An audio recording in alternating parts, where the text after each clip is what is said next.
अशोचानन्वशोचस्त्वं प्रज्ञावादांश्च भाषसे गतासु न गतासूंश्च नानुशोचन्ति पंडिता। अर्जुन, तू न शोक करने योग्यों के लिए शोक करता है और पंडितों के से वचन कहता है, किंतु बुद्धि संपन्न पंडित जन जिनके प्राण चले गए हैं उनके लिए तथा जिनके प्राण नहीं गए हैं उनके लिए भी शोक नहीं करते।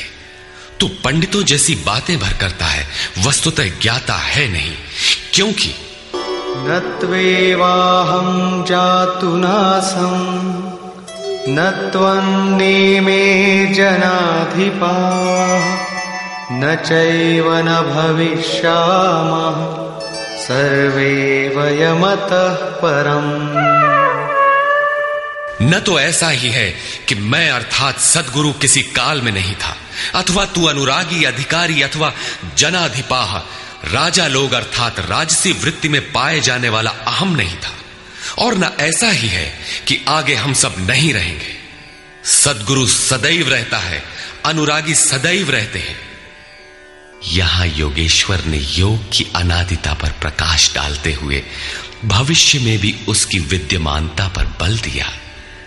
मरने वालों के लिए शोक न करने के लिए कारण बताते हुए उन्होंने कहा,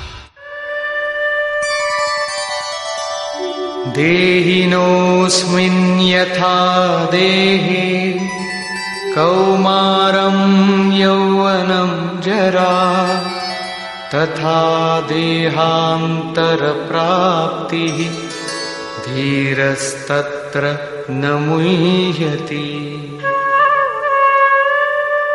जैसे जीवात्मा की इस देह में कुमार, युवा और वृद्ध अवस्था होती है, वैसे ही अन्य अन्य शरीर प्राप्ति। इसलिए धीर पुरुष मोहित नहीं होता है।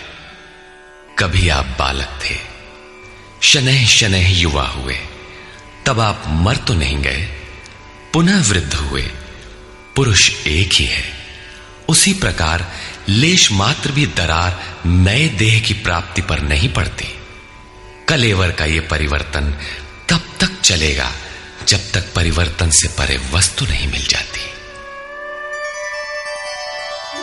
मात्रा स्पर्शास्तु कौन्तेय शीतोष्ण सुख दुःखदाः आगमापायिनो नित्याः तान् स्थितिक्षस्व भारत। हे कुंती पुत्र, सुख दुख, सर्दी और गर्मी को देने वाले इंद्रियों और विषयों के संयोग तो अनित्य हैं, क्षण भंगुर हैं।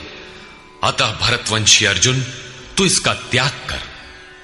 अर्जुन इंद्रिय और विषय के संयोग जन्य सुख का स्मरण करके ही विकल था। कुल धर्म, कुल गुरुओं की पूज्यता इत्यादि इंद्रियों के लगाव के अंतर्गत है। ये क्षणिक हैं, झूठे हैं, नाशवान हैं। विषयों का संयोग न सदैव मिलेगा और न सदैव इंद्रियों में क्षमता ही रहेगी। अतः अर्जुन, तू इनका त्याग कर, सहन कर। क्यों?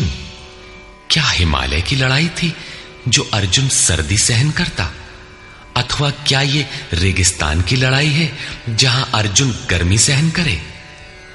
कुरुक्षेत्र जैसा कि लोग बाहर बताते हैं समशीतोष्ण स्थली है। कुल 18 दिन तो लड़ाई हुई, इतने में कहां जाड़ा गर्मी बीत गई। वस्तुतः सर्दी गर्मी, दुख सुख, मान अपमान का सहन करना एक योगी पर निर्भर करता है। यह हृदय देश की लड़ाई का चित्रण है। बाहर युद्ध के लिए गीता नहीं कहती। यह क्षेत्र क्षेत्रज्ञ का संघर्ष है, जिसमें आसुरी संपद का सर्वथा शमन कर परमात्मा में स्थिति दिलाकर दैवी संपद भी शांत हो जाती है। जब विकार है ही नहीं तो सजातीय प्रवृत्तियां किस पर आक्रमण करें? अतः पूर्णत्व के साथ वे भी शांत हो जाती हैं, इससे पहले नहीं। गीता अंतरदेश की लड़ाई का चित्रण है। इस त्याग से मिलेगा क्या? इससे लाभ क्या है? इस पर श्री कृष्ण कहते हैं, यं हि न व्यथयन्त्येते पुरुषं पुरुषर्षभ समदुःखसुखं धीरं सोऽमृतत्वाय कल्पते। क्योंकि हे पुरुष श्रेष्ठ, दुख सुख को समान समझने वाले जिस धीर पुरुष को इंद्रियों और विषयों के संयोग व्यथित नहीं कर पाते, वो मृत्यु से परे अमृत तत्व की प्राप्ति के योग्य हो जाता है। यहां श्री कृष्ण ने एक उपलब्धि अमृत की चर्चा की। अर्जुन सोचता था कि युद्ध के परिणाम में स्वर्ग मिलेगा या पृथ्वी, किंतु श्री कृष्ण कहते हैं कि न स्वर्ग मिलेगा और न पृथ्वी, बल्कि अमृत मिलेगा। अमृत क्या है?